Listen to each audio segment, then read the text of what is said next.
Hello and welcome, my friends. Welcome to Monday. Welcome to the full Beaver moon. One of my favorite full moons as a Canadian. Oh, how this moon gives a damn. It's true. This year, it's going to give a really, really big one because it is a supermoon, which means it appears bigger, larger, more in charge. The energies amazing at getting some work done, as that's what the full moon helps us do.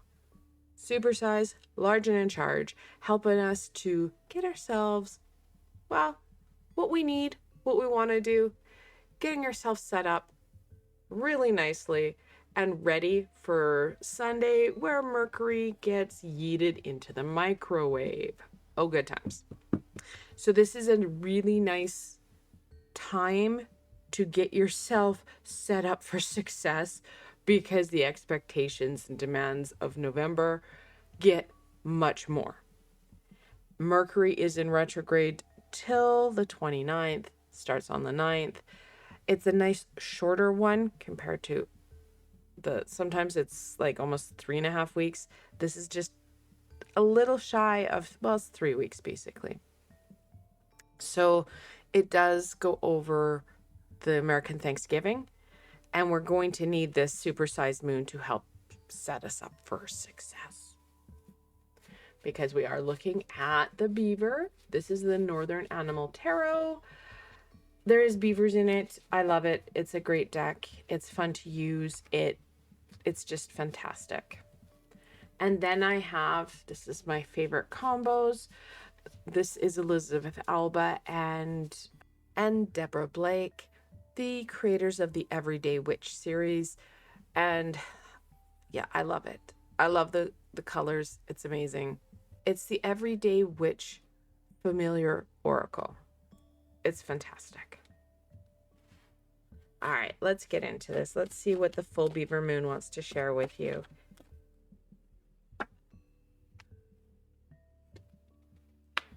And of course, this is the time our ancestors would see the beavers prepping their little dens for the winter, getting stuff kind of sorted and organized, and then starting that hibernation.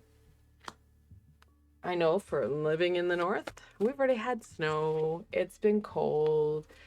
It's been so yeah. My guess is, and I haven't checked because I can't go, traipsing through the woods. My knees wouldn't hold up for it. I'm thinking that the early hibernation year, because of how cold it's been and how snowy. We have the Ten of Cups, the Ace of Swords in reversal, Wheel of Fortune, Strength, and the Magician, all in reversal. Okie dokie. You can see what you really want. You can see that that's the end goal, the joy, the happiness, the rainbows, the children who will dance and play rather than pummel each other to death. That'd be great, wouldn't it? However, in actuality, the gears feel like they've seized up.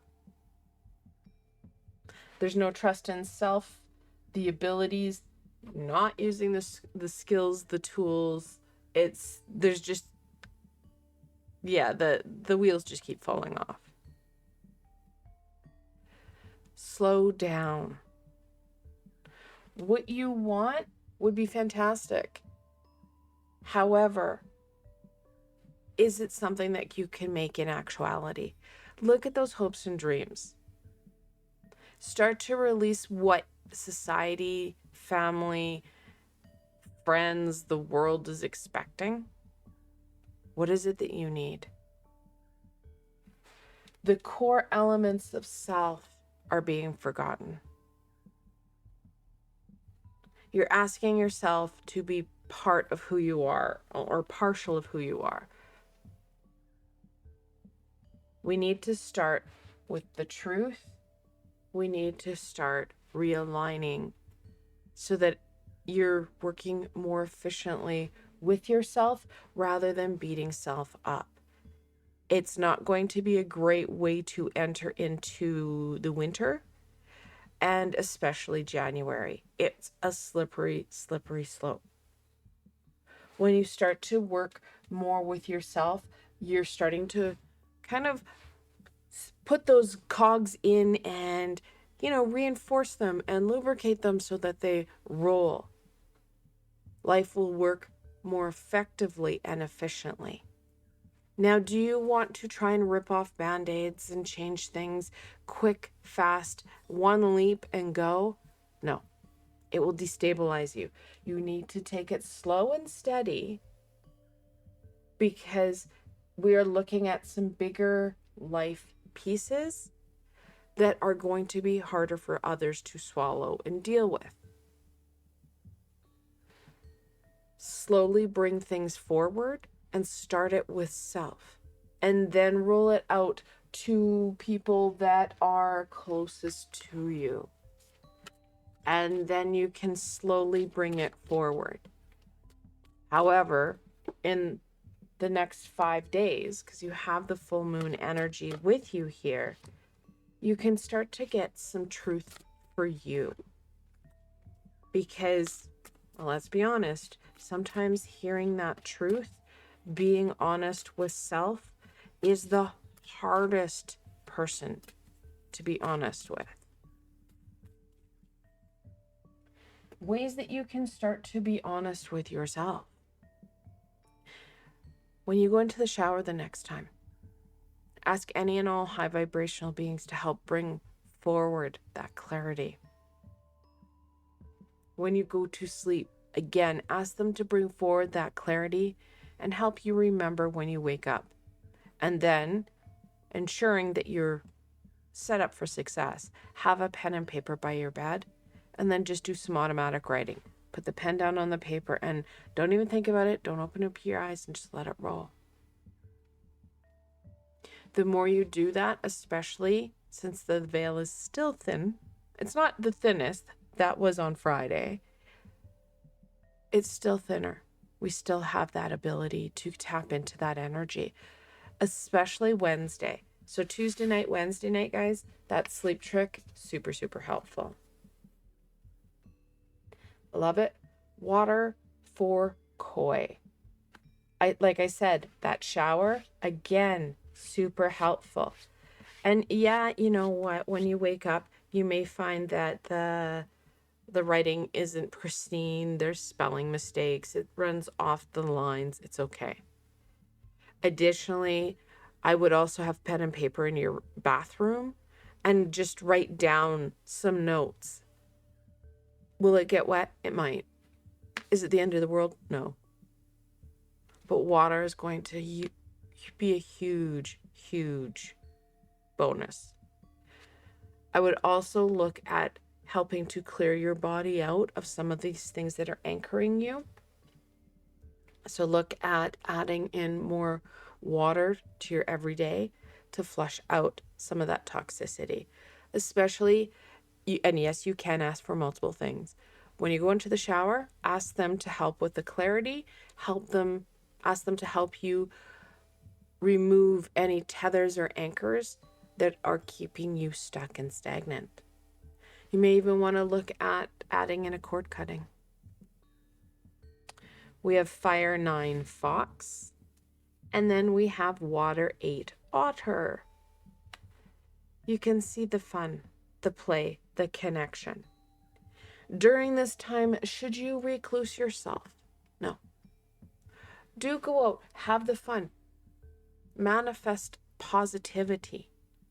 When we're enjoying ourselves, when things are going right, we can start to get the wheels back on and starting to see some shifting of energies, shifting of perspectives.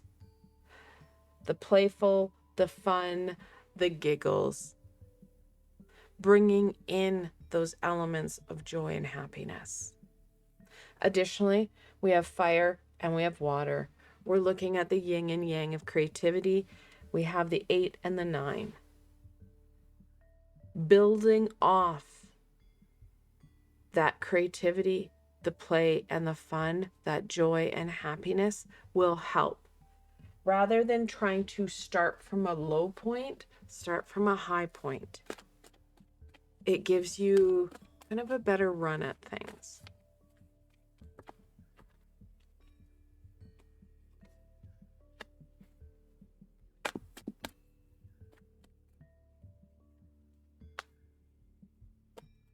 And don't be surprised how creativity, like giving yourself time and permission to embrace creativity, won't strengthen you, make you feel stronger, better, connecting into more of the aha and how to do it. Because you're getting out of your head, you're getting out of your way, and you're starting to connect some dots. The Queen of Wands, the Queen of Swords, Seven of Wands in reversal, and we've got three sisters, the Queen of Pentacles in reversal. The stability and groundedness is going to be a bear because there's going to be a lot of yeah, buts. The lower vibrational self will be like, yeah, no, this is not a great idea. No. You need to stay stuck, stagnant, and not moving. So that inner fight is going to be there. Feeling that you can grow, feeling that you are worthy of the prosperity. It's amazing how we're going to outthink ourselves. Trick being, these two sisters are wanting to support us. The Queen of Wands, the Queen of Swords, she learned everything from firsthand experience, from these stucks, these stumbles. Learn from the pattern. Don't hold the emotion, the self-sabotage. Learn the pattern. Understand that's not serving you. Give yourself permission to release it and replace it with something that will support you. Hence, the Queen of Wands. Walking with her sister going, yeah, let's do this. She is, well, all that in a bag of chips. We need that passion, that zest, that inner flame. Fantastic over the next 5 days to really infuse that solar plexus with the light and fuel it needs to support you in standing up and doing. I've got a lot of meditations to support you with willpower, invigoration, solar plexus. And the one archangel I would really suggest right now would be Archangel Uriel, as he helps you step into your light. So lots of opportunity and options for empowering that solar plexus, empowering that inner flame. You need to give yourself permission to do it. And if meditation is not your thing, no worries, my friends. Sometimes people like to listen to them while they're in the shower, while they're working on that creativity. It's the words. Sometimes it's just the words we need. Do what is going to work for you. That's the important thing.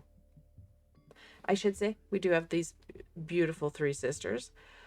13th card in the minor arcana. When you have that multiple 13, the angels are encouraging you to quiet your mind.